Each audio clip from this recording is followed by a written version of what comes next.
ब्रह्मा का पिता है, कौन विष्णु की मां, शंकर का दादा कौन है, हमको दे बता। ये जानने के लिए कृपया सुनिए। जगत गुरु तत्वदर्शी संत रामपाल जी महाराज के अमृत वचन सर्व पवित्र धर्मों के पवित्र शास्त्रों के आधार पर। सप्तम समुल्लास।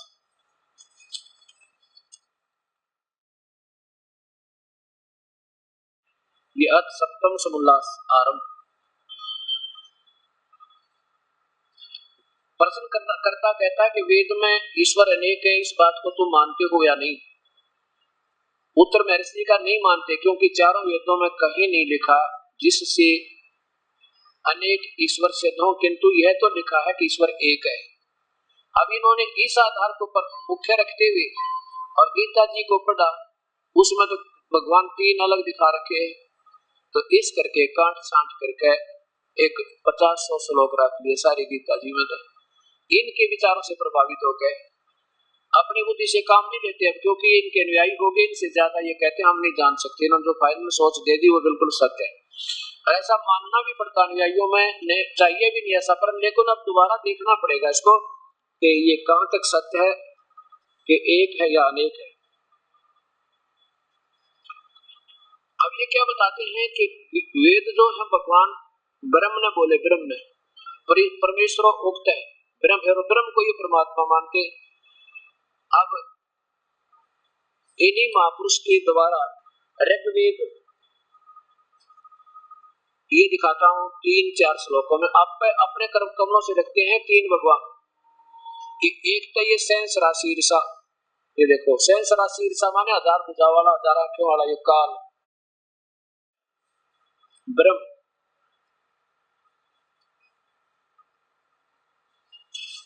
और ये कहां से प्रकाशित है? प्रकाशेंगे सार्वदेशी कार्य प्रतिनिधि सभा, महर्षि दान भवन, रामलीला मैदान, नई दिल्ली, फोन नंबर इतने। और इसके मंडल नंबर 10 के सुख नंबर 90 में ये स्वयं स्वीकार करते हैं तीन परमात्मा। ये देखो मंडल नंबर ऋग्वेद मंडल नंबर 10 सूक्त नंबर 90 यहां से प्रारंभ होता है। ये पहला श्लोक है, मंत्र है पुरुष है। ये देखो सहस्रा शीर्षा पुरुष है, सहस्रा अक्षय है, सहस्र पाद है, 1000 भुजा 1000 हाथों वाला 1000 भुजा वाला, यानी वो काल ज्योत निरंजन।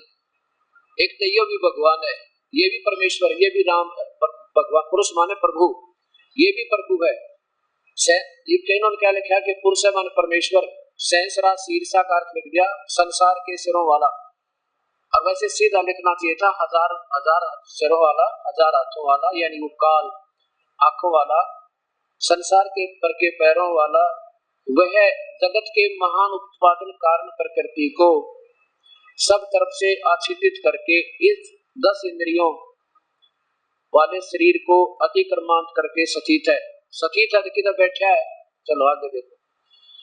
और ये परमात्मा को निराकार भी मानते, कोई स्थान नहीं उनका। दूसरे में कहे कि जो उत्पन्न हो चुका है और जो उत्पन्न होने वाला है और वर्तमान में वह सब कुछ पुरुष ही है, ये दूसरा भी भगवान है। इसका अर्थ वैसे तो ये बनेगा ये दूसरा विराट रूप यानी परब्रह्म की तरफ संकेत है। और यह अमरता अर्थात मोक्ष का स्वामी है, जो प्रकृति से बढ़ता है उसका भी स्वामी है। आगे देखो, अब तीसरे में लिखा है इतनी इस भगवान की इस पुरुष की महिमा है, पहले वाले की तो इतनी है, और जग महिमा की इस इतनी इस पुरुष की यानी इस भगवान की जगत आदि विभूतियां हैं, पहले वाले की तो इतनी होगी दोनों की। और वह और पुरुष मानी वह परमेश्वर तो ब्रह्म बोल रहा है, और किसी तीसरे पूर्ण परमात्मा की तरफ वह परमेश्वर तो इससे भी बड़ा है। 2-3 भगवान ये आप ही लिख रहे अपने कर कमलों से, वो तो इससे भी बड़ा है। समस्त भूत जात इसका एक पैर है, यानी बाकी इसके अंग जैसे सांकेतिक होते हैं, ऊपर का एक पैर नीचे के लोग उसका दूसरा पैरा दिया। अब देखो नीचे चौथे में क्या लिखा है,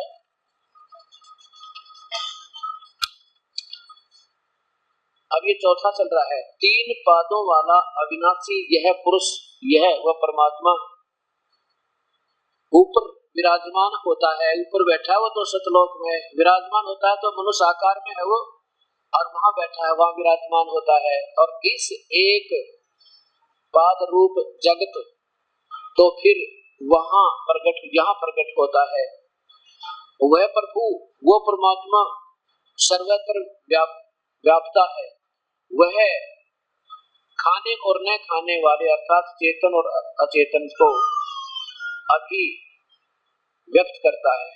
खाने वाले माने काल तो 1 लाख खाता है और जो परब्रह्म खाता नहीं, कहते इनसे भी न्यारा है। आगे देखो इसमें लिखा है कि उस परमेश्वर अधिष्ठित प्रकृति से, उस परमेश्वर अधिष्ठित प्रकृति से प्रकाश में समष्टि रूप ब्रह्मांड उत्पन्न होता है। उस परमात्मा से सारे अविराट का अर्थ वैसे ये ज्योत निरंजन बनता है। यहाँ पर वो काल भी उसी परमात्मा ने उत्पन्न किया है, और वो विराट के भी ऊपर विराट के ऊपर भी अधीक्षक रूप में है। इस ज्योत निरंजन जो सहरसा शीर्षा वाला पहला लिखा ना, उसके ऊपर भी अध्यक्ष है, उसका भी स्वामी है, वो पहला भगवान ब्रह्म इसके अंतर्गत आता है। पुरुष है वो भी भगवान है, रूप में प्रभु है, पुरुष से माने भगवान है, प्रभु है। अब वह परमात्मा उत्पन्न हुए से, प्रभु माने पुरुष माने परमात्मा, और अतिरिक्त होता है, वो उससे न्यारा है एक और भगवान। और विराट के पश्चात भूमि कि इसके अनंतर नाना शरीरों को उत्पन्न करता, काल को पैदा करके और फिर नीचे की सारे ब्रह्मांडों को पैदा कर देता। इसका अर्थ ये बनता, 3 हो गए भगवान, ये अपने कर कमलों से लिख रहे हैं। और यहाँ कह रहे हैं कि ये कहीं नहीं लिखा वेद में कि भगवान एक से ज्यादा, 3 तो ये आप सिद्ध करें अपनी कर कमलता है। और ये इनके न कड़वी लागे। अब ये क्या कहते हैं कि आप महर्षि दानंद जी की जो है ना, हमारे छवि को धूमिल कर रहे हैं। दास तो कुछ भी नहीं, एक अक्षर नहीं कह सकता, मेरे उनसे इतनी हिम्मत नहीं किसी की छवि को धूमिल कर सकूं, क्योंकि मैं आप अज्ञानी आत्मा। मैं तो ये कह रहा हूं कि ये देखो अपने मूल शास्त्र वेद तो किसी की कोई पर्सनल प्रॉपर्टी ना, निजी संपत्ति नहीं, इस पे तो सबका अधिकार है, इसका विवेचन करने का। उन्होंने ऐसा किया है और सत्यार प्रकाश ऐसा बता रहा है, आप देख लो वेद ठीक है। वेदों को तो ये स्वयं मानते हैं कि वेद तो सब सत्य विद्या का ग्रंथ है, कि वेदों को तो स्वयं भी मानते हैं कि इसमें कोई शंका नहीं, तो सत्य विद्याओं का स्रोत है। और वेद सत्य है तो फिर सत्यार्थ प्रकाश क्या है? ये दास सर ये पूछना चाहता, अगर मेरी कोई गलती है, मेरी कोई सोच में कमी है, तो मैं भी अपनी को सुधार लूं, इसका उत्तर दो समाज को। वेद सत्य, सब सत्य विद्याओं का पुस्तक है महर्षि दानंद, और वेद सत्य है तो फिर आप देखो वेद में 3 भगवान लिखे, फिर वह गीता क्यों काट डाली? ये उनकी दृष्टि में ना चढ़े होंगे ना, वेदों का भी कर देते काम। अब ये समस्या इस दास के सामने। अब समस्या आ रही है कि परमात्मा साकार है व निराकार। ये आपको प्रथम दिन आपके सामने ये पेश किया था, कहा था कि परमात्मा साकार है और उसका नाम कबीर है, वो पूर्ण ब्रह्म है, सारी सृष्टि का रचनहार कुल मालिक है, और वो सतलोक में रहता है। बाकी तो सभी स्वीकार कर रहे हैं कि जो शास्त्र में लिखा बिल्कुल ठीक है। केवल कुछ ऐसे होते हैं जो जानबूझकर इस बात को अस्वीकार करते हैं कि हम नहीं मानते वेद में परमात्मा साकार लिखा है। अब देखो सामने गाय खड़ी हो और कोई कहे गाय की तो महिमा गाँव है, पूरी छुरी लिख रखी, गाय ऐसी होती है, गाय दूध देती है, 4 टांग होती है, 4 थन होते हैं, 2 सींग होते हैं, लंबी दूम होती है। अब फिर कोई बताओ तुमको गाय निराकार है, गाय के सारे पर्टिकुलर बता रखे, वैसी होती है, उसका शरीर होता है, और फिर जो कहने नहीं ऐसा नहीं होता, हम तो नहीं, अपनी कर्मों से दिख रहे हैं। अब इसको फिर थोड़ा सा दिखाएंगे। केवल महर्षि दयानंद जी के द्वारा सत्यार्थ प्रकाश में लिखा कि परमात्मा निराकार है, साकार नहीं है। और फिर उसके माध्यम से ये 10 मिनट का सत्संग, क्योंकि ये हर समाज के सामने जाएगा और ये शास्त्रार्थ हो रहा है। आज पहले तो शास्त्रार्थ क्या होता था कि दो बैठ के संत जन, एक इधर बैठ गया एक इधर, आप में डिस्कस करते। अब तो धारावाहिक ज्यादा बोल देता, वो बड़ी आत्मा सिलेक्शन करनी, पास और फेल करने, जिनको कति ज्ञान नहीं, उन दोनों का फैसला आम जनता करे। जिसकी ज्यादा खड़ी पीट दी, जिसकी वचनों पे वो जीत गया और दूसरा हार गया। ये कोई शास्त्रार्थ हुआ करते। शास्त्रार्थी बहुत लग रहे हैं कि वेद ये बता रहे हैं, महर्षि जी ये बता रहे हैं, और वेद और पुराण ये बता रहे हैं, आसाराम जी ये बता रहे हैं, निरंकारी जी ये बता रहे हैं, और राधा स्वामी के अनुयायी ये बता रहे हैं, और मूल शास्त्र अपने ये बता रहे हैं, कुरान शरीफ ये बता रही है, पवित्र बाइबल ये बता रही है, तुम्हारी आपकी इन महापुरुषों की सोच उसके निराकार तक सीमित है। ये शास्त्रार्थ हो रहा है उन आपस का, दास का इसमें कोई रोल नहीं है। ये शास्त्रार्थ हो रहा है कि मूल शास्त्र ये बता रहे हैं और ये आपके महापुरुषों की सोच ये बता रही है, तुम स्वयं फैसला करो। ये शास्त्रार्थ है, और इससे बढ़िया शास्त्रार्थ क्या हो सकता है? तो इसमें कोई दास अभी अपनी मानता नहीं समझता, मैं तो 2 कोटि का जीव हूं, मत ये कोई परमात्मा। आज भी सब मिलकर एक फैसला करते, ये बड़ी आत्मा दुखी ना हो रोजाना। कोई कहता भगवान साकार, कोई निराकार, कोई कहे ये पूजा, कोई कहे वो पूजा। हमारे साथ सारे वेद, सारे शास्त्र, पवित्र धर्मों के सभी पवित्र शास्त्र आज भी गवाह है, आंखों देखा वह संत गवाह है कि परमात्मा आकार में है। अब देखिएगा सत्यार्थ प्रकाश। फिर इन्हों से किसी ने पूछा कि परमात्मा साकार है व निराकार, इनका निराकार, और एक जगह नहीं कई जगह लिखा। और फिर स्वयं कहते हैं अग्नि का अर्थ, अग्नि माने, वैसे तो भौतिक शब्द तो आम आदमी बता दे, अग्नि माने आग, कोई गर्म वस्तु, और लेकिन उसका आध्यात्मिक अर्थ तो संत ऋषि निकाला करें कि इसका ये भावार्थ बना है, इसलिए अग्नि माने परमेश्वर बनता है। इन्होंने स्वयं ऐसा ठीक लिखा, अग्नि माने परमेश्वर, सही लिखा, बहुत अच्छा। ये देखो सत्यार्थ प्रकाश है, महर्षि दान स्वामी सरस्वती स्वामी विरचित, वैदिक पुस्तकालय दान दासरम केसरगंज अजमेर तक। यहाँ और देख लो, वहां चमक सी लगे थी, नीचे देखो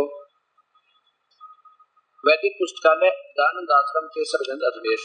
और ये कहां से प्रकाशित है? ये बोलिए तो प्रकाशक है वैदिक पुस्तकालय दानंद आश्रम अजमेर। और इसमें शुरू में प्रथम समुल्लास में इन्होंने विशेष टिप्पणी दी है कि जहां पर अग्नि शब्द हो वो परमेश्वर का बोध समझे। ये देखो प्रथम समुल्लास है, प्रश्न नंबर 18 पे नीचे देखो, ये बताया कि परमात्मा का ओम नाम आदि नाम सार्थक है। जैसे रक्षा करने से ओम, आकाशवत व्यापक होने से खम, सबसे बड़ा होने से ईश्वर का नाम ब्रह्म है। ये ब्रह्म को सबसे बड़ा भगवान मानते हैं, ब्रह्म है। आगे देखो, यहाँ पर इधर देखो, विशेष प्रथम समुल्लास में चल रहा है। सौ प्रकाश होने से परमात्मा सौ प्रकाशित है। सौ प्रकाशित है तो वो क्या आकार है उसका? ना बता, सौ प्रकाश क्यों है? ट्यूब है, 100 प्रकाशित ट्यूब है तो आकार है ट्यूब का। सौ प्रकाश होने से अग्नि, अग्नि नाम है परमेश्वर का अग्नि। विज्ञान रूप होने से मनु, और सबका पालन करने से प्रजापति। परमेश्वर वाला होने से इंद्र, सबका जीवन मूल होने से प्राण। निरंतर व्यापक होने से ईश्वर का नाम ब्रह्म है। और देखो, जगत बनाने से ब्रह्मा, सब जगत बनाने से ब्रह्मा, सर्वत्र व्यापक होने से विष्णु, दुष्टों का दंड देने से रुद्र, मंगल में आदि। नीचे आओ, और फिर अग्नि शब्द पर फिर आ गया। इससे विराट नाम से परमेश्वर का ग्रहण होता है। नीचे देखो, विराट भी परमात्मा को कहते हैं क्योंकि ये ब्रह्म विराट है। और उसमें लिखा था ना, वो विराट के भी ऊपर विराजमान और दूसरा भगवान, वो विराट से भी बड़ा है। विराट को उत्पन्न किया काल भगवान को, क्योंकि ब्रह्म विराट कहते हैं, ब्रह्म विराट को ब्रह्म कहते हैं। इससे विराट नाम से परमेश्वर का ग्रहण होता है। तो विराट माने भगवान से भी दूसरा भगवान, उससे भी बड़ा। यहाँ देखो अग्नि, अग्नि शब्द से, यहाँ देखो अग, अणि, इणो गतार्थक धातु है, इनसे अग्नि शब्द सिद्ध होता है। आगे देखो, जो ज्ञान स्वरूप सर्वज्ञ जानने, प्राप्ति होने और पूजा करने योग्य है। इससे परमेश्वर का नाम, ये देखो ऊपर क्या नंबर है, ये 21 नंबर, और यहाँ 22 नंबर देखो, परमेश्वर का नाम अग्नि है, अग्नि है। और फिर 192 पृष्ठ पर फिर इन्होंने सलाह किया इसी का, 192 पे जो का तो सलाह किया है, अग्नि माने परमेश्वर। ये देखो, ये सप्तम उल्लास में नीचे लाओ, ये देखो, अग्नि प्रकाश स्वरूप परमेश्वर, अग्नि माने परमेश्वर। अब ये दास ये बताना चाहता था कि अग्नि माने परमेश्वर है। और फिर ये 217 पृष्ठ पे कहते हैं कि परमात्मा, ये वेद जो है परमेश्वर उक्त है, भगवान के द्वारा बोले गए हैं, और एक एक ऋषि में प्रवेश करके बोले उन वेदों को। ये देखो, ये सप्तम समोल्लास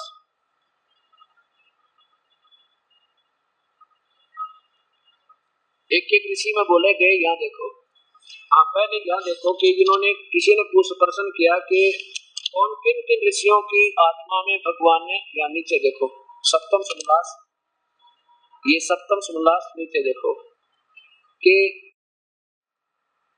यहाँ ऊपर देखिए, परमात्मा निराकार मानते हो, परमेश्वर को आप आकार निराकार मानते हो, साकार, उत्तर दिया निराकार। नीचे देखो,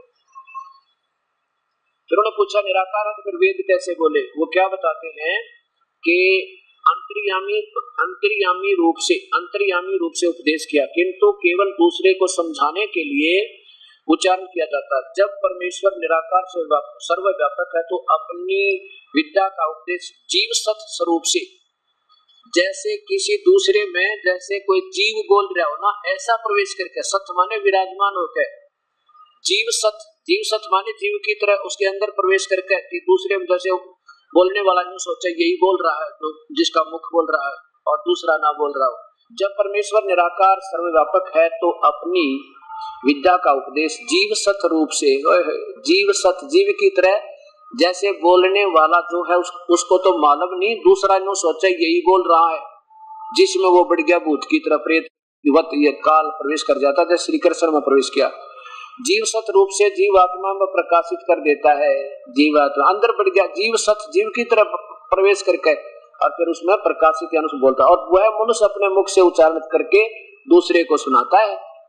अंदर तो काल बोला उसका शरीर। अच्छा देखियो, इसलिए यहाँ दोष नहीं, किन के आत्मा में कब वेदों में प्रकाश किया। देखो यहाँ देखो, ये 4 ऋषि बता दिए कि अंगीरा प्रथम अर्थात सृष्टि के आदि में परमात्मा ने अग्नि, वायु, आदित्य, अंगीरा, इन 4 ऋषियों में एक एक वेद का प्रकाश। अब कितना अच्छा प्रश्न किया आप पे इन्होंने, आप पे उड़ गए 217 पे।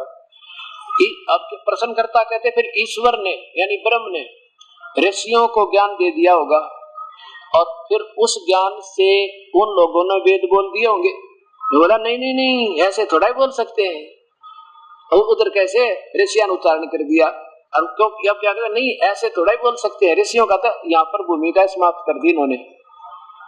अब क्या देखो, ईश्वर ने उन ऋषियों को ज्ञान दे दिया होगा, और उस ज्ञान से उन लोगों ने वेद बना दिए होंगे। बोला नहीं, वो थोड़े ही बोल सकते हैं, ज्ञान गे के बिना नहीं हो सकता। बताओ, यानी वो तो ऋषि तो बोल ही नहीं सकते, वो तो जीव सत रूप से काल बोल गया, इनका मुख बोलना था। अब नहीं तो यहाँ कह देता हाँ ठीक है ऐसा ही है, उन्हें ज्ञान दे दिया, उन्हें ऋषियों ने बना दिया शास्त्र। अगर ये यही मानता कि ऋषि ही बोल रहे हैं, ऋषि तो बोल ही नहीं रहा, वो तो खुद परमात्मा। कहते हैं हाँ इतना तो हो सकता है, गायत्रादि छंद षड आदि और ये आदि ज्ञान पूर्वक छंद आदि गायत्रादि छंदों का निर्माण करना बिना सर्वज्ञ के किसी की सामर्थ्यता नहीं है। कहते हैं जो वेदों की वाणी बोली है ये कोई नहीं बोल सकता, केवल ब्रह्म बोल सकता। हाँ, इस प्रकार का सर्वज्ञ ज्ञान युक्त शास्त्र को बना सके, यानी कोई नहीं बना सकता, ना ऋषि बोल सकते हो, तो काल बोल रहा था। आगे देखो, हाँ वेद के पढ़ने के पश्चात इन ऋषियों ने इन ऋषियों ने व्याकरण व्युकरण बना ली होगी, छंद व्याकरण निरुक्त छंद आदि ग्रंथ ऋषि मुनियों ने विद्या का प्रकाश के लिए किए हैं। अर्थात वेद इन ऋषियों ने नहीं बोले, बाद में वेद फर्स्ट व्याकरण नेक्स्ट, सीधी सी बात। वेद है वो सही है और व्याकरण में इन्होंने कोई बनाई तो अपनी छोरी है, वह सर्वज्ञ की बनाई हुई नहीं है। अब देखो, जो परमात्मा यानी ब्रह्म वेदों का प्रकाश ना करे तो कोई कुछ भी नहीं बना सके, इसलिए वेद परमेश्वर होते हैं।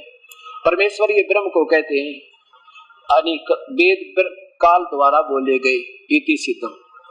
अब रहा बात अग्नि माने, इन्होंने स्पष्ट कर दिया अग्नि जहाँ शब्द है उसको समझो परमेश्वर। वैसे तो अग्नि माने आग, कोई भी बता दे, बालक ने बूझ लो, बच्चा बता देगा, लेकिन अग्नि माने परमेश्वर, ये संत ही उसका भावार्थक और विशेष वर्णन करके सिद्ध किया करते हैं कि इस अर्थ का ये अर्थ बनेगा इस आध्यात्मिक मार्ग में। जब महर्षि जी ने ऋग्वेद का प्रारंभ किया, ऋग्वेद प्रथम मंडल में विशेष हिदायत दी है कि जहां पर अग्नि शब्द मिले उसको परमेश्वर को समझना, सलाह करते समय। ये देखिए, ये महर्षि दयानंद जी द्वारा भाषा भाष्य है, आधार ऋग्वेद, और ये कहां से प्रकाशित है?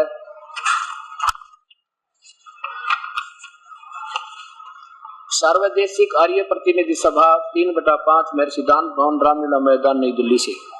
और जहां पर ये महर्षि जी प्रारंभ करते हैं, बिल्कुल बहुत अच्छा लिखा इन्होंने, और अच्छे कई उदाहरण दे करके इसको समझाना चाहे कि अग्नि शब्द जहां मिला है उसको परमेश्वर का बोध समझे। ये प्रथम ऋग्वेद भाषा भाष्य प्रथम मंडल प्रथम सूक्त, अग्नि शब्द से प्रारंभ होता ऋग्वेद। अग्नि यहाँ क्या है, नीचे देखो, यहाँ अग्नि शब्द के दो अर्थ करने में प्रमाण किए हैं कि इस ऋग्वेद के मंत्र से यह जाना जाता है एक सद ब्रह्म के, यानी पूर्ण परमात्मा के। सद, एक तो ब्रह्म एक सद ब्रह्म, दो तापा हो गए, एक तो ब्रह्म एक सद ब्रह्म। सद ब्रह्म माने सच्चा भगवान, सत साहेब, सत कबीर, सद ब्रह्म, दो ब्रह्म हो गए ना, एक तो ब्रह्म तो बोल ही रहे हैं, और सद ब्रह्म लिखा तो दो भगवान हो गए, एक तो झूठा एक सच्चा, दो ब्रह्म हो गए। सद ब्रह्म के इंद्र आदि अनेक नाम है, तथा इस यजुर्वेद के मंत्र से अग्नि आदि नामों का करके सच्चिदानंद आदि वाले ब्रह्म को जानना चाहिए। इत्यादि सतपथ ब्राह्मण के से अग्नि शब्द ब्रह्म और परमात्मा आत्मा इन दो अर्थों का वाची है। इस प्रकार मैं अग्नि शब्द से प्रजा शब्द करके भौतिक और प्रजापति शब्द से ईश्वर का ग्रहण करना होता है। अग्नि शब्द से आगे देखो, इस प्रमाण से सत्याचरण से नियमों से तत्पश्चात पालना करना ऐसो ही व्रत कहलाता है, और इस व्रत का पति परमेश्वर है।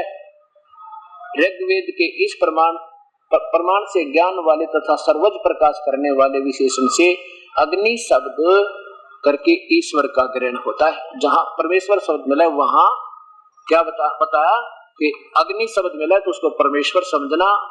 ये और स्वयं भी इन्होंने फिर इसमें अग्नि का अर्थ किया है, अग्नि माने परमेश्वर। ये देखो, इसी प्रथम मंडल के ऋग्वेद के प्रथम मंडल सूक्त नंबर 1 के और मंत्र नंबर 2 में अग्नि माने परमेश्वर सलाह, और सैकड़ों जगह ऐसे किया इन्होंने, कई सैकड़ों जगह, एक नहीं। ये देखो 4 नंबर में अग्नि माने परमेश्वर, और इन्हीं की इस थ्योरी को, इन्हीं महापुरुष की इस थ्योरी को एक्सेप्ट करके इनके द्वारा गाइडलाइन दी गई इसी पैटर्न पर, यानी इसी इनके द्वारा बताए गए हिदायतों के अनुसार आर्य समाज के महापुरुषों ने इसका टीका किया यजुर्वेद का। ये देखो, ये सामवेद और यजुर्वेद इकट्ठे ही भाषा भाष्य है, इकट्ठे करके ना लोग शास्त्रों को इकट्ठा कर दिया टीका करके, यजुर्वेद और सामवेद भाषा भाष्य। और ये कहां से प्रकाशित है ये भी देखो, और कौन इनके टीकाकार हैं। यजुर्वेद, सामवेद, संपूर्ण भाषा भाष्य संपूर्ण। ओम प्रकाशन प्रधान कार्यालय दयानंद संस्थान वेद मंदिर महात्मा वेद भिक्षुक सेवा आश्रम मुखमेदपुर दिल्ली, यहाँ से ये इस महापुरुष ने छापे हैं और इनका टीका किया है। अब श्याम वेद लेते हैं हम। श्याम वेद यजुर्वेद तो महर्षि दानव जी का, इसमें वो भी दिखाएंगे आपको, ये साथ ही काम बन जाएंगे दोनों। ये देखो जहां से ये श्याम वेद प्रारंभ होता है, ये भाषावाद से प्रारंभ होता है। ये देखो स्वयं कहते हैं इन्होंने उन्हीं के आदेश से इस महापुरुष ने उनके दी हुई गाइडलाइन के आधार पर उन्हीं के बताए हुए विचारों से अग्नि माने हे ईश्वर शब्द किया है। ईश्वर अग्नि माने हे ईश्वर। अब देखो ब्रह्म तो बोल रहा है, ज्योत निरंजन तो बोल रहा है और किसी और परमात्मा को संदेह कह रहा है, परमात्मा हे ईश्वर हे परमेश्वर। अग्नि माने वो दूसरे भगवान की तरफ कह रहा है आप याचना करता हुआ, हे अग्नि माने हे ईश्वर, अग्नि माने हे परमेश्वर, अग्नि माने हे ईश्वर को, अग्नि माने परमेश्वर, अग्नि माने हे ईश्वर, अग्नि माने हे ईश्वर, अग्नि माने हे परमेश्वर। यहाँ देखो फिर साथ ही अग्नि माने हे ईश्वर, अग्नि माने हे परमेश्वर, अग्नि माने हे परमेश्वर, अग्नि माने हे परमेश्वर, अग्नि माने हे परमेश्वर। और भी देखो पूरा का पूरा ये बिल्कुल ठीक किया इन्होंने उन्हीं की हिदायतों से। अब देखो अग्नि माने हे परमेश्वर, अग्नि माने हे परमेश्वर, यानी कितने गिनवाऊं। कहने का भाव ये है मेरा कि अब देखो अब इसी में महर्षि दानंद जी द्वारा भाषा भाष्य अब यजुर्वेद प्रारंभ होता है।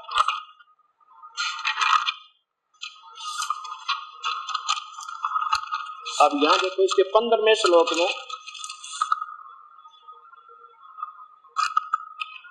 मंत्र में ये 15 नंबर मंत्र है, ये महर्षि दानंद जी द्वारा भाषा भाष्य पूरा का पूरा।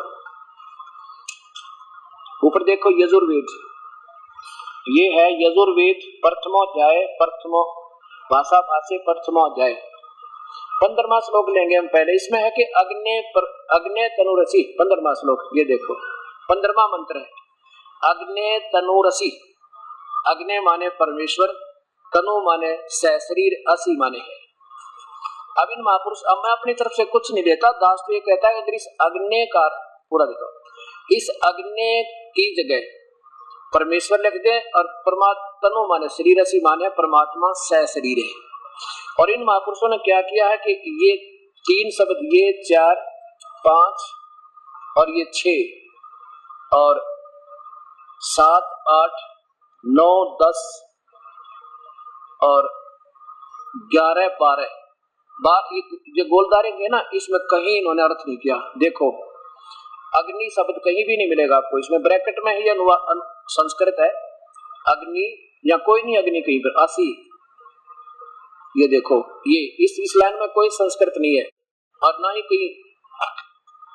ये देखो इसको चलो यहां से ले, ये संस्कृत में ब्रैकेट वाली संस्कृत आप देखते जाइए, कहीं पर भी अग्नि शब्द नहीं है। ये देखियो ये ब्रैकेट है, ये ब्रैकेट है, ये ब्रैकेट है, ये देखो इसमें कहीं भी अग्नि वो सारे शब्द, और तो चलो आपको याद नहीं रहेंगे, अग्नि देख लो किताब आ जाता नहीं है। और इसको 121 वर्ष हो गए टीका हुए ना, आज तक इसका अधूरी व्याख्या पर आधारित सारा वक्त समाज है, इसमें अभी तक ठीक नहीं हो पाए। चलो ये अब ऐसा लगता है कि महापुरुष स्वयं निराकार मानते परमात्मा को, इसलिए इन्होंने यहाँ लिखना ऐसा लगता कि जैसे जानबूझकर अनदेखा कर दिया हो। और जबकि आगे देखना इसी में ये वही चल रहा है। और ये 15वां श्लोक में अग्नि माने अग्नि तनुरसी नहीं किया, इसका अर्थ ही नहीं किया, छोड़ दिया। ऐसा लगता है जैसे जानबूझ कर किया हो। यहाँ देखो फिर 18वें में 17वें में अग्नि माने परमेश्वर। आप 18वें में देखो नीचे, ये 18वें में 18वें में हे अग्नि माने परमेश्वर अपने कर कमलों से। अब इसी के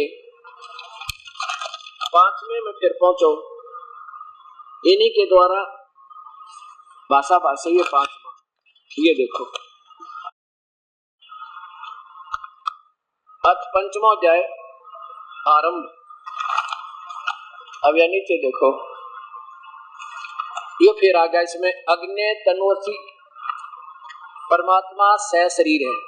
विष्णुवे तवा सोमस्य तनुरसी, विष्णुवे माने विष्णु को यहाँ पे कहते हैं, सर्वव्यापक होने से भगवान का नाम विष्णु है। और सोमस्य, सोम माने अमर पुरुष, अजरो अमर, जिसका कभी विनाश ना हो, वो सोमस्य मानुष परमेश्वर। अब ये देखो इन्हीं के द्वारा 35वें श्लोक में सोम का अर्थ देखते हैं। मैं तो यही असमंजस में हूं कि ये स्वयं अपने करकमलों से लिख रहे हैं और फिर वो उनको अवॉइड किया जा रहा है। ये देखो 35वां, 5वें अध्याय का 35वां देखिएगा। ये हे सोम, सोम माने जगदीश्वर, यानी कुछ भी करने वाले, ऐश्वर्य देने वाले जगदीश्वर। अब इसको करते सोमस्य, जगदीश्वर का आम बालक के बाल, जो 8वीं में भी पढ़ी होगी ना संस्कृत, वो भी समझ जाए इसको। और ये कौन सा, देखो इधर वही 5वां अध्याय का 35वें श्लोक में, ये अथ यजुर्वेद भाषा भाषे 5वां अध्याय। अब इसमें सोम, मैं तो अपने हिसाब से अटकल लगाया है। ये देखो अगर यहाँ ऐसे लिख दे, अग्नि माने परमेश्वर, तनु माने शरीर, असी माने परमात्मा, सह शरीर है, हो गया। और फिर विष्णुवे माने तो माने उस, विष्णुवे माने सर्वव्यापक, सोमस्य माने अमर पुरुष का, तनु माने शरीर, असी माने है। 2 बार इकट्ठा लिखा है। अगर ऐसे हो जाए तो कोई गलत तो नहीं लगता, मुझे तो ऐसा ठीक लग रहा है।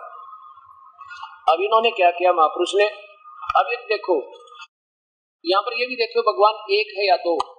अपरम तो बोल रहा है किसी और भगवान के लिए, पूर्ण ब्रह्म के लिए। हे मनुष्य तुम लोग जैसे मैं जो हवि, अग्नि मानी या बिजली लिख दिया महापुरुष ने, और बिजली प्रसिद्ध रूप अग्नि के शरीर के समान है। अब यहाँ मुझे असमंजस हो रही है कि अग्नि का तो महापुरुष शरीर बतावे, और जहाँ अग्नि मान 100 जगह लिख रखे अग्नि माने परमेश्वर, अग्नि माने परमेश्वर, अगर यहाँ लिख देते अग्नि माने परमेश्वर, तनु माने सह शरीर, असी माने है, बस परमात्मा सह शरीर है, ये सीधा हो जाता है कि वो आकार में है। अब क्या लिखता है कि हे मनुष्य तुम जैसे मैं, जो मैं काल बोल रहा है, मान लीजिए, जो हवि अग्नि बिजली प्रसिद्ध रूप अग्नि के शरीर के समान है। बताओ, अग्नि माने परमेश्वर, तनु माने शरीर, असी माने है, सह शरीर है। फिर देखो तवा माने उस, ये उस कहते हैं, तवा माने उस, विष्णु माने सर्वव्यापक परमात्मा का, सोमस्य माने अमर पुरुष का शरीर है। अब देखो ये काल बोल रहा है, और फिर काल 32वें श्लोक में कहता है, इसमें आप तो कहता है या मैं करके चलो, जैसा भी काल बोल रहा, फिर कहता है वो परमात्मा कोई और है। ये देखो 32वें श्लोक में वो कहते हैं कि वो परमात्मा पूर्ण ब्रह्म, यजुर्वेद भाषा भाषे 5वां अध्याय 30वां मंत्र, जो परम शांतिदायक है। कबीर अंगारी असी, कबीर परमात्मा पाप कर्म काटने वाला, पाप काटेश्वर, ये वो है पाप काटेश्वर। कबीर स्पष्ट लिखा कबीर, हम इसको कबीर कहने लगे। कबीर अंगारी असी बम भारी अवसर रसिया, देखो वैसे कहते हे जगदीश्वर, यानी ब्रह्म बोल रहा है। वहां तो वो मैं कह रहा था किसी और के लिए बतावा, हे जगदीश्वर, ब्रह्म बोल रहा है, हे जगदीश्वर जिस कारण आप कांतिमान है, असी माने है, और अंगारी माने खोटे चलन वालों के शत्रु, हरि माने शत्रु, अंग माने पाप, पाप कर्मों को काटने वाले। चलो इन्हीं की तरफ सोचकर चलते हैं। और कवि यहाँ पर लिखना था कबीर असी, वो कबीर परमेश्वर है। अब देखो अगर इस अर्थ को हम, यजुर्वेद है आपके सामने, अब यजुर्वेद को हम लिख दें, अब जैसे ये यजुर्वेद है, इसका रे हटा दें और हम अपनी अटकल से, क्योंकि ये 5-7 मिनट का और आपने ध्यान पूर्वक, क्योंकि ये अंधेरा से हटेगा, और दास से कोई गलती हो रही है तो मैं ये प्रार्थना करता हूं कि मुझे बताओ अभी, ताकि मैं और सावधान हो जाऊं, कहीं और ज्यादा गुमराह ना कर जाऊं इन प्राणियों को, इन भोली आत्माओं को। अब जैसे परिभाषा प्रभु के आपके सामने है, इसमें जैसे यजुर्वेद है, ये परिभाषा प्रभु के आप लीजिएगा, 30 रुपए मिल रही है। इसमें दास ने ये टिप्पणी की है कि जैसे अब ये यजुर्वेद है, ये पुस्तक यजुर्वेद, और अब यजुर्वेद का संधि छेद करके लिखें तो ऐसे लिख दें तो भी इस पवित्र पुस्तक का बोध है, और ऐसे लिख देंगे ना यजु, अगर हम इसकी महिमा गाते गाते कहीं यजु लिख के और ये लिख दें, यजु का अर्थ होता है यज्ञीय सतुतियां, और ये अर्थ लिख दें यजु जहां पर आवे कि पवित्र पुस्तक यजु है, यजुर्वेद है, जिसमें ये पवित्र पूजा की रचाएं हैं, बहुत अच्छा ज्ञान है, और ये ना लिखा हो यजुर्वेद है, ये वेद भी ना लिखा हो ना, केवल यजु हो तो भी ये लिखना पड़ेगा वो यजुर्वेद है। ये सेंस होती है, कॉमन सेंस। तो अगर इसका हटा दे यजु और इसका लिख दे यजु माने यज्ञ सतुतियां, तो इस वेद ने कित ढूंढा आदमी, कहीं नहीं पावा, ढूंढा फिर कह दो तो निराकार है, यजुर्वेद तो आकार में है ही नहीं। अब देखो फिर भी इसी पवित्र पुस्तक का विरोध होगा। यहाँ देखो ठीक इसी प्रकार 4वें वेदों में लिखा है कि वह कबीर देव कबीर परम साहिब जो सर्वशक्तिमान जगत पिता सर्वसृष्टि रचनहार कुल मालिक पाप कर्म काटने वाला काल की कारागार से छुटाने वाला अर्थात बंदी छोड़ है, इसको कबीर देव लिखेंगे तो भी कबीर परमेश्वर का बोध है, और ऐसे भी लिखा हो ना तो भी हमने इसको कबीर परमात्मा लिखना पड़ेगा, वो कबीर देव है, कबीर परमात्मा है, वो कबीर देव लिखा हो तो भी कबीर परमेश्वर का बोध है। अब इस प्रकार ये परमात्मा का हमने अब यजुर्वेद को ऐसे समझना चाहिए। अब ये जैसे यजुर्वेद है, अब इसका ये अपसर्ग लगा तो इसका अर्थ तो होगा, क्योंकि यजुर क्यों बोला जा रहा है, इसके सेंस यजुर की, नहीं तो रह लगाने की कबीर के साथ क्या जरूरत थी, कोई हो सकता नहीं, कवि ये लिख देते। ठीक है, संस्कृत में वेद जिसने बोले हैं वो आम व्यक्ति नहीं था, और ये अर्थ और व्याकरण बनाई ऋषियों ने स्वयं, ऋषि जी आप स्वीकार करें ये गलत भी हो सके क्योंकि ये ऋषियों की बनाई है, और वो ज्ञान दिया है वो ब्रह्म ने दिया है, वो कभी गलत नहीं हो सकता। तो ऐसे सोचकर हम चलेंगे। अब देखिए इसके 2 श्लोक हैं, एक तो ये 5वें अध्याय का 32वां श्लोक, ये बताएगा कि ब्रह्म बोल रहा है और 2 भगवानों की तरफ संकेत है। ब्रह्म बोल रहा है और पूर्ण परमात्मा का पूर्ण परमात्मा का जो है की महिमा गा रहा है, पूर्ण ब्रह्म की। अब 5वें अध्याय का 32वां श्लोक, कबीर उसी गसी वो कबीर अंगारी असी पाप कर्म काटने वाला वो कबीर है, बमभारी माने बंधनों का शत्रु। देखो अंगारी हे जगदीश्वर, यानी ब्रह्म बोल रहा है पूर्ण ब्रह्म की तरफ, हे जगदीश्वर जिस कारण आप कांतिमान असी माने हैं, अंगारी माने खोटे चरण वाले जीवों के शत्रु, वह कबीर है। यह लिख रहा था आप कबीर है, वो कबीर है, यहाँ लिख देते हो कबीर परमेश्वर है, बस सारी बात ठीक हो जाती है। अच्छा देखो बमबारी माने बंधनों के शत्रु, हम उसे बंदी छोड़ के, बम्बर माने बंधन, हरी माने शत्रु, बंधनों का शत्रु हम बंदी छोड़ कहते हैं, तो बंधनों से छुटवा दे, वो बंदी छोड़ है। तारादि तंतुओं के विस्तार करने वाले हैं, प्रशंसीय सेवाविक्षम शुद्ध है, सबको शोधने वाले और अच्छे प्रकार प्रकाशमान है। प्रकाशमान है तो स्वर ज्योति है तो उसका आकार भी है। अब देखो पदार्थों के अति सूक्ष्म पवित्र और सभा में कल्याण करने वालों को मारने वाले हैं, जैसे हर्षित और दूसरों के पदार्थ हर लेने वाले हैं, जैसे होम के द्रव्य को यथायोग व्यवहार में खाने लाने वाले और सुख दुख को सहन करने और कराने वाले हैं, जैसे सवर ज्योति स्वयं प्रकाशित, चलो अंतरिक्ष को प्रकाश करने वाले, और रतधामा सतलोक में रहते हो, रतधामा सतलोक में रहते हो, आप सह शरीर हो, कबीर नाम है आपका। स्पष्ट हो गया। रतधामा सतलोक, रत माने सत, धाम माने लोक, तुम सतलोक में रहते हो, असी माने है सतधाम युक्त है, सतधाम सहित वहां रहता है, वहां कोई स्थान है तेरा। और वैसे ही उक्त गुणों को प्रसिद्ध आप सब मनुष्यों के उपासना करने हुए ऐसा हम लोग जानते हैं। काल कहता कि आप ही पूजा के योग्य हो और नहीं है कोई, ये मैं भी और सभी आपकी स्तुति करते। अब इसी के लास्ट का देख लो, यजुर्वेद का 40 में अंतिम 40वां अध्याय अंतिम श्लोक एक ही दिखाते हैं आपको, बस फिर आज का ये सत्संग समापन हो जाता है। ये देखो यहाँ पे सामवेद किसी दूसरे का टीका और इनका अपने द्वारा किया हुआ यह टीका है। यजुर्वेद 44वां अध्याय, यजुर्वेद 44वां अध्याय। अब यहाँ ऊपर देखो अच्छी तरह,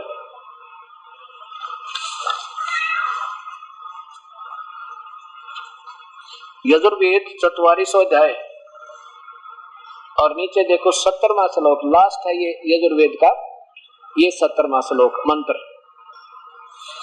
अब क्या कहते हैं महापुरुष जी, परमात्मा एक है, कोई दूसरा नहीं, ब्रह्म। हे मनुष्यो, जिस ज्योत स्वरूप रक्षक, देखो जिस ज्योत स्वरूप रक्षक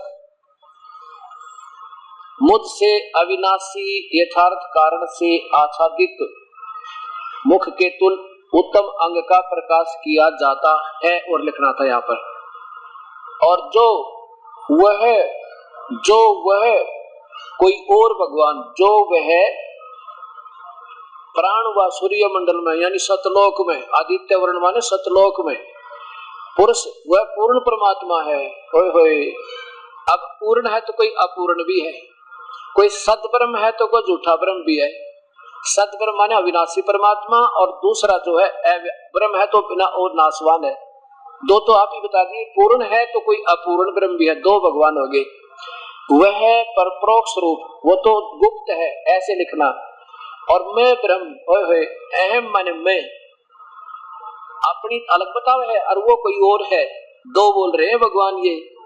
अहम माने मैं, खम, खम माने स्वर्ग भी होता, वैसे तो खम माने स्वर्ग और आकाश, दो अर्थ है इसके, तो यहाँ स्वर्ग लगा देते, मैं तो स्वर्ग में हूँ, मैं ब्रह्म, अहम ब्रह्म, अहम ब्रह्म, अहम ब्रह्म खम ओम, मैं तो ओम नाम से प्रसिद्ध हूँ, और मेरा जो ओम नाम जाप करता है मैं उसे स्वर्ग तक ले जाता हूँ, इसका सीधा अर्थ। और वो परमात्मा तो ऊपर है, वैसे तो ये इसमें पढ़ के देखिए परिभाषा प्रभु की, तो इससे सिद्ध हो गया कि परमात्मा अनेक है, अनेक माने तीन है, और दो तो ये महर्षि जी स्वयं ही स्वीकार करे।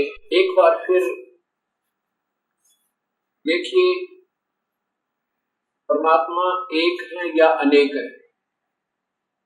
महर्षि दयानंद जी द्वारा ही रचित उपनिषद अर्थात ये सत्यार्थ प्रकाश, इन्हीं के कर्मों द्वारा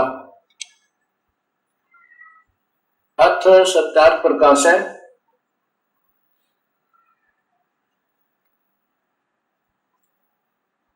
देखिए, महर्षि दयानंद सरस्वती स्वामी विरचित वैदिक पुस्तकालय दयानंद आश्रम केसरगंज अजमेर, इनसे किसी ने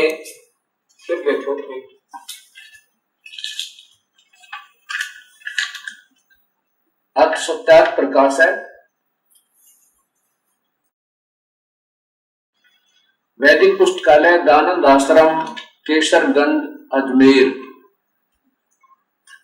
इनके सत्यार्थ प्रकाश के समलाष्टम सात में सप्तम अथ सप्तम समलाशय प्रारंभ है। 190 पृष्ठ है ये, ऊपर देखिए 186 पृष्ठ पे। प्रश्न, किसी ने प्रश्न किया महर्षि जी से कि वेद में ईश्वर अनेक हैं, इस बात को तुम मानते हो वा नहीं? उत्तर, नहीं मानते, क्योंकि चारों वेदों में कहीं यह नहीं लिखा जिससे अनेक ईश्वर सिद्ध हों, किंतु यह तो लिखा है कि ईश्वर एक है। एक बार फिर देखो पूरा का पूरा, एक ही बार में पढ़ दो। प्रश्न करने वाला प्रश्न करता है कि वेद में ईश्वर अनेक है व एक, इस बात अनेक है, इसको तुम मानते हो वा नहीं? उत्तर, नहीं। महर्षि जी उत्तर देते, नहीं मानते, क्योंकि चारों वेदों में कहीं यह नहीं लिखा जिससे अनेक ईश्वर सिद्ध हों, किंतु यह तो लिखा है कि ईश्वर एक है। अब देखो इन्हीं के कर्तव्यों द्वारा प्रश्न नंबर 22 और 26 पे आप ही तीन परमात्मा ईश्वर परमेश्वर बताते हैं। प्रथम समलाशय और 22 पृष्ठ पे नीचे देखिए, यहां देखिएगा, ये वेद वाक्य है, ईश ऐश्वर्य वर्तते स ईश, ये पूरा ऐसा वाक्य बनता है। लेकिन यह महर्षि जी ने कि कहीं आपकी ये चतुरता पकड़ी ना जावे कि ईशय को ईश्वर शब्द कैसे कहा आपने, इसलिए इसको अधूरा छोड़ दिया, थोड़ा सा ले लिया ब्रैकेट में। ईशय, ईश ऐश्वर्य, इस धातु से ईश्वर शब्द सिद्ध होता है। और देखो दूसरे में यह इष्टे ऐश्वर्यवान वर्तते स ईश्वर। वेद तो कह रहा है कि एक तो ईश है और दूसरा ईश्वर है, जो इस ईश से ज्यादा ऐश्वर्यवान है, इसे ज्यादा जो है ना सुख देता है, ये थोड़ा सुख देने वाला, ये इसे ज्यादा सुख देने वाला, वो तो ईश है। इन्होंने इसका भी अर्थ ईश्वर किया है। और ये वेद वाक्य पूरा कहता है कि ये इष्टे जो ईश से भी तगड़ा है, सर्व ऐश्वर्यवान वर्तते स ईश्वर है, वह ईश्वर है। इन्होंने क्या लिखा है कि जिसका सत्य, क्या देखिए फिर देखो ऊपर से ईश ऐश्वर्य और साथ में ये भी पढ़ो वर्तते स ईश है, इसका अर्थ ये बनना चाहिए। इनके हिसाब से चलिए इस धातु से ईश्वर शब्द सिद्ध होता है, ईश से ईश्वर सिद्ध किया। और दूसरा फिर यह इष्टे सर्व ऐश्वर्यवान वर्ते स ईश्वर, ये तो बालक से बालक समझा, जिसने 8वीं में भी संस्कृत पढ़ी होगी। जिसका सत्य बताते हैं, जिसका सत्य विचारशील ज्ञान और अनंत ऐश्वर्य है, इससे उस परमात्मा का नाम ईश्वर। इनका अपना सोच है और ये वेद वाक्य बताता है। एक तो ये बताया कि एक तो ईश्वर तो उसको कहते हैं जो कम ऐश्वर्यवान है, ईश ऐश्वर्य वर्तते स ईश, ये लिखना था। इन्होंने क्या ईश ऐश्वर्य, इससे ईश से ईश्वर सिद्ध कर दिया, जबकि यहाँ ईश है, ये ईश्वर है, दो परमात्मा हो गए। कि जो एक तो ये कम सुखदायी है, इसलिए इसको तो ईश कहना था, यहाँ ईश लिखना था। और यहाँ जो इष्टे, ये इष्टे जो इससे भी सर्वैश्वर्यवान वर्ते स ईश्वर है, जो इससे भी ज्यादा सुखदायी है, इसलिए उसको ईश्वर, वह ईश्वर है। इसलिए परमात्मा वो तो ईश्वर है, ये ईश है। और तीसरा देखो इसी के प्रश्न नंबर 26 पे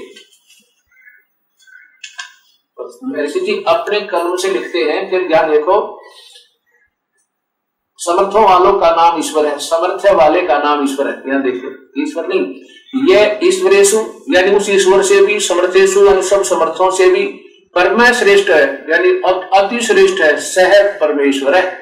वेद तो स्वयं कहता है 3 भगवान है। फिर देखो यह जो तीसरे नंबर का जो है, ये माने जो ईश्वरेशु ईश्वरों से, समर्थेशु समर्थों से, समर्थों से, परम श्रेष्ठ है, अति श्रेष्ठ है, सह ईश्वर परमेश्वर है, वह परमेश्वर। अब देखो महर्षि जी कहता है जो ईश्वरों से, अगर ईश्वर एक है तो ईश्वरों शब्द कैसे लिख दिया महापुरुष ने, ये सोचना होगा। जो ईश्वरों अर्थात समर्थों में समर्थ, जिनके तुल्य कोई भी न हो, उसका नाम ईश्वर है। क्या बात की, जो ईश्वरों अर्थात समर्थों में समर्थ, जिनके तुल्य कोई और ना हो, उसका नाम परमेश्वर है। 3 से दोगे, ईश्वरों शब्द आ ही नहीं सकता, जब एक ईश्वर है तो 3 परमात्मा स्वयं सिद्ध होते हैं। और ये महर्षि दयानंद जी के कर कमलों द्वारा ये सत्यार्थ प्रकाश है। 3 स्थितियां परमात्मा की। ये ब्रह्मांड देखो,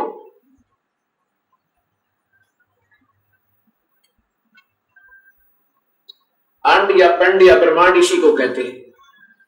ये एक ब्रह्मांड है, इसमें ये ज्योत निरंजन ब्रह्म या एक सतोगुण प्रधान क्षेत्र में महाविष्णु स्वयं बनकर रहता है और अपनी पत्नी दुर्गा को रखता है मां लक्ष्मी रूप में। यह इनके संयोग से जो पुत्र उत्पन्न होता है उसका नाम ये विष्णु रखते हैं और सतोगुण बना देते हैं। फिर यहाँ जब ये महाब्रह्मा रजोगुण प्रधान क्षेत्र में ये दोनों रहते हैं, दुर्गा और ये काल, महाब्रह्मा रूप में ये काल रहता है, महा सरस्वती रूप में ये सावित्री रूप में ये दुर्गा होती है। इनके संयोग से जो पुत्र उत्पन्न होता है उसका नाम, उसको रजोगुण बनाकर नाम ब्रह्मा रख देते हैं। और ये तमोगुण प्रधान क्षेत्र है, इसमें ये काल सदाशिव रूप में रहता है और दुर्गा को मां पार्वती रूप में रखते हैं। यहाँ जो पुत्र उत्पन्न होता है इनके संयोग से, उसको ये तमोगुण बनाकर और शिव नाम, रुद्र नाम रख देते हैं। अब देखो उसके बाद इन तीनों को नीचे भेज देते हैं।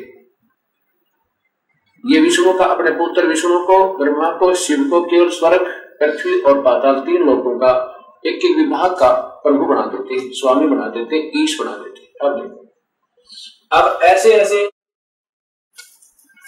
इस काल ब्रह्म के 21 ब्रह्मांड है, ज्योत निरंजन के ब्रह्म के, यानी ईश, इसको ईश जानो, ये है वो ईश, ज्योत निरंजन काल ब्रह्म के 21 ब्रह्मांड का देखो, पूरा चित्र देखो, ये ईश है, इसको ब्रह्म को ईश कहो, क्षर पुरुष को, इसके ये 21 ब्रह्मांड है।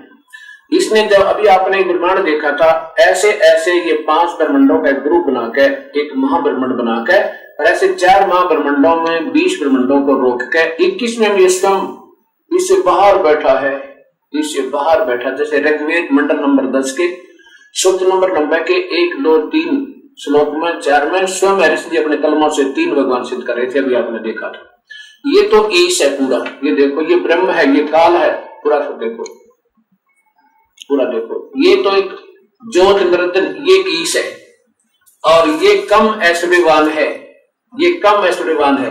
और तीसरे नंबर का जो भगवान है, ये देखो दूसरे नंबर का, ये तो ब्रह्म है ईश, ये परब्रह्म है ईश्वर, इससे ज्यादा सुखदायी है, इससे ज्यादा ऐश्वर्यवान है जो इसकी साधना करते परब्रह्म की, इससे ज्यादा सुख मिलते। और तीसरे नंबर का ये है वो पूर्ण ब्रह्म परमेश्वर परम अक्षर पुरुष, जो गीता जी के अध्याय नंबर 15 का श्लोक नंबर 16 और 17 भी प्रमाण देता है, ये है वो परमेश्वर।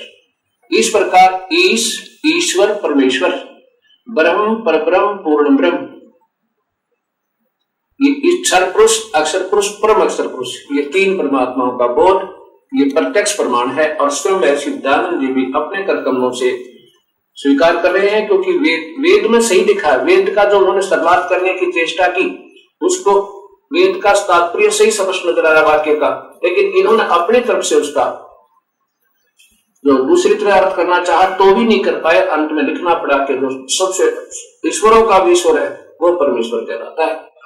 अब देखो, दास की तरफ से कोई अपना ना टिप्पणी ना मिलावट, और एक नहीं, इस दास ने कम से कम सभी शास्त्रों का प्रमाण दिया है कि सभी कह रहे हैं कि परमात्मा सहशरीर है। इसके साथ अब वही लिंक फिर बनेगा किन किन का, पवित्र बाइबल और कुरान शरीफ का।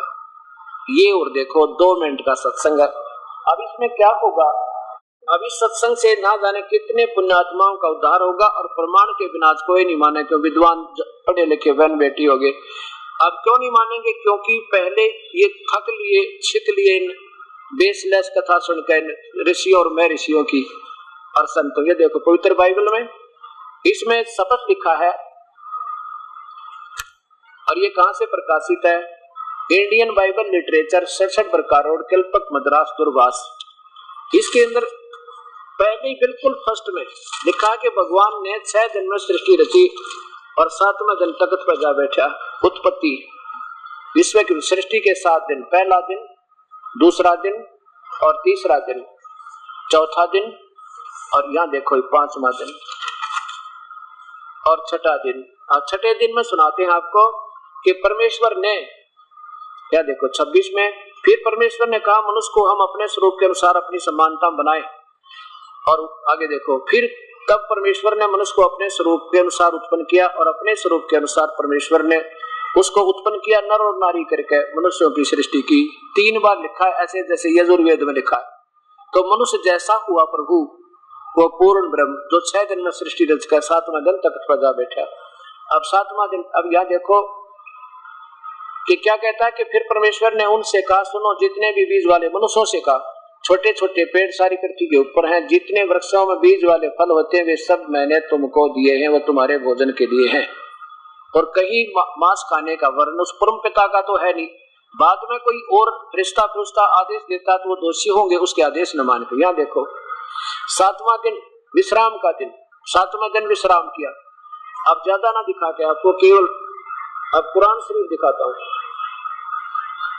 ये 8 आयत आप पढ़िए, इसमें स्पष्ट नाम लिखा है, क्योंकि पवित्र बाइबल इन दोनों जो कुरान शरीफ में और इनमें चारों जो है कुरानों में सबको मान्य है कि पवित्र बाइबल का 40% अंश के अंदर मिलता है। देखिए कुरान शरीफ ये वो इस्लामी किताब है जिसमें कोई संदेह की गुंजाइश नहीं। कुरान शरीफ ये देखो शेरवानी संस्करण लखनऊ किताबघर मौसम बाग सीतापुर और लखनऊ, और यहाँ देखो इसका अब इसको क्योंकि ये भी निराकार मानते हैं मुसलमान लोग, लखनऊ किताबघर मौसम बाग सीतापुर और लखनऊ। और हमारी ये पवित्र शास्त्र कहते वो आकार में है जिसने 6 दिन में सृष्टि 7वें दिन तक भेजा जाओ मनुष्य जैसा है। अब देखो सूरत फुरकानी नंबर 25 की ये 8 आयत, ये सूरत फुरकानी नंबर 25 कुरान शरीफ, नीचे देखो ये कबीरन लिखा है, नीचे बिल्कुल स्पष्ट लिखा है कबीरन, नहीं इधर देखो ये है कबीरन 52वीं आयत में। इसका अर्थ ये बनता है कि हजरत मोहम्मद का ये देखो यहां से ए पैगंबर तुम काफिरों का कहा न मानना, हजरत मोहम्मद का खुदा ऐसे ही उसके अंदर प्रवेश करके या कोई अपना कोई संदेशवाहक भेज के स्वयं संदेशा दे रहा है वो कि और परमात्मा है, वो उसका नाम कबीर है। और काफिर उसको नहीं मानते कबीर परमात्मा, तो उनकी बात मत मानना, उनके लिए संघर्ष करना कबीर परमात्मा के लिए कि वो पूर्ण ब्रह्म है, तो उनकी बातों मत आना। हे काफिर तुम काफिरों का कहा न मानना। और इस कुरान शरीफ की दलीलों से उनका नहीं दलीलों से कबीर परमेश्वर के लिए उनके लिए संघर्ष करना, ये कबीर का अर्थ बड़ा कर दिया। अब यहाँ देखो इसी में फिर ये 58वीं आयत में खबीरा लिख दिया और यहाँ खबीरन कर दिया, ये कबीरन है कबीर है। और जबकि यहाँ फिर इसी की 22वीं आयत में देखो ऊपर इसी कुरान शरीफ की ये 21 में कबीरन लिखा है, यहाँ भी कबीरन है। और यहाँ देखो कौन सी है ये, वही सूरत फुरकानी, ऊपर देखो सूरत फुरकानी 25 आयत नंबर 21 में यहाँ भी कबीरन है, और इस 53 में भी कबीरन है, यहाँ देखो ना 52 में भी कबीरन है, और यहाँ भी ये कबीरा और कबीरन है। ये यहाँ इसमें ठीक है, और यहाँ इन्होंने गलती से लिखती इसमें हिंदी में गलत कर रखा है, मिसप्रिंट ऐसा है, ये कबीरन ही है, कबीर माने बड़ा। इसको कबीर भी लिखा, दूसरी मस्जिद जो सुबह दिखाई थी कुरान मस्जिद में, इसको कबीरन लिखा, कबीर ही लिखा, कबीरा भी लिखा। यहाँ देखो अब 52 भी आपने सुन ली, 53 में लिखा है कि वो वही परमात्मा जिसने सारी मतलब सृष्टि को रची। नीचे अपने मतलब भी सोचेंगे। और 58 में ये 57 है, ये इन लोगों से कहो कि मैं तुमसे अल्लाह के हुक्म का पर कुछ मजदूरी नहीं मांगता हूँ। देखो ये कहता उसका अल्लाह कह रहा उस मोहम्मद जी का कि हमने तुम्हें खुशखबरी सुनाने और सिर्फ अजाब से डराने के लिए भेजा। अब हजरत मोहम्मद को भेजने वाला खुदा था कोई और दूसरे खुदा की तरफ अल्लाह की तरफ संकेत है। इन लोगों से कहो कि मैं तुमसे इस अल्लाह के हुक्म पर कुछ मजदूरी नहीं मांगता, हाँ जो चाहे अपने परवरदिगार तक पहुंचने की राह इख्तियार कर ले। और ए पैगंबर हजरत मोहम्मद उस जिंदा पे जो तुझे जिंदा महात्मा के रूप में मिला था ना, वो कबीर परमात्मा, विश्वास रखना, भरोसा रखो, वो कभी मरने वाला नहीं है, वो तो अविनाशी है। और तारीफ के साथ उनकी पाकी पवित्रता की महिमा बयान करते रहो, अपने बंदों से वो गुनाहों से काफी खबरदार है, अर्थात पाप कर्मों को काट देता है। 58 होली पूरी इन्होंने काफी उस कबीर का अर्थ काफी कर दिया, ये लिखना था वो परमात्मा कबीर है जो पाप कर्म काट दे, ये उसका खबीरा करके और ये काफी लिख दिया, गणा बड़ा बहुत लिखना था कबीर। आगे देखो और वही है ये कबीर जिसने आसमानों और जमीन के बीच में जो कुछ उनके बीच में है सबको 6 दिन में पैदा किया, फिर तख्त पर जा विराजा, वो अल्लाह कबीर। ये बड़ा माने कबीर समझ लो यहाँ पर, वो अल्लाह कबीर बड़ा रहमान है, दयालु है। और उसकी खबर किसी बाखबर से पूछ देखो। बोलो सतगुरुदेव की जय। अब क्या हो गया कि मनुष्य जैसा एक व्यक्ति विशेष से नहीं माना यह दास। हम पहले तो इन महापुरुषों से महर्षि दयानंद के विचारों से बड़े प्रभावित रहा करते थे क्योंकि इनके द्वारा दी गई सोच में कोई शंका नहीं होती थी। अब जब ये 25 प्रमाण मिले तो फिर मजबूरी होगी ढोल का डंका ये कहने की कि वेद में सत्य है और उसका सत्यार्थ प्रकाश उससे नहीं मिल रहा। तो ऐसा ही ये उपनिषद होते हैं, ऐसा ही जो वेदों के जहां तक मिलते हैं वहां तक तो ठीक है, क्योंकि उपनिषद एक व्यक्ति विशेष की सोच है अपनी, जैसे भगवान को उसने जाना, सोचा, समझा, उसकी थ्योरी लिख दी, और वेदों से नहीं मिलती है तो वो फिर हम उसको सही नहीं मान सकते, हम उस पर विश्वास नहीं कर सकते। आगे देखिए, अब गुरु ग्रंथ साहिब की ये देखिए सीडी 2 मिनट के सत्संग है कि गुरु ग्रंथ साहिब के अंदर उस कबीर परमेश्वर उस गुरु नानक देव जी को बेई नदी पर मिले थे और वहां से सतलोक लेकर गए थे, और सतलोक से फिर कहा था कि मैं पूर्ण ब्रह्म हूँ और कबीर नाम से काशी में रहता हूँ, जुलाहे का काम करता हूँ, धानक का, और यदि तो आपने मुक्ति पानी है तो मैं आपको सच्चा नाम दूंगा, सतनाम, और उस नाम को लेकर आपका बेड़ा पार होगा। और फिर वहां जाना, जब परमात्मा को वहां देखा जिसके करोड़ सूर्य मिला, करोड़ चंद्रमा एक रोमकूप के समान मनुष्य सदृश है वो परमात्मा, और वही प्यारी आत्मा फिर वापस 3 दिन में वापस आई, शरीर उनका जंगल में रख दिया गया था सुरक्षित परमात्मा द्वारा, और जब तीसरे दिन वो आई तो सब घर बार छोड़ के काशी पहुंचे, बनारस में, और वहां जाकर के रामानंद जी से पूछा कि यहाँ कोई कबीर नाम का जुलाहा का रहता है क्या?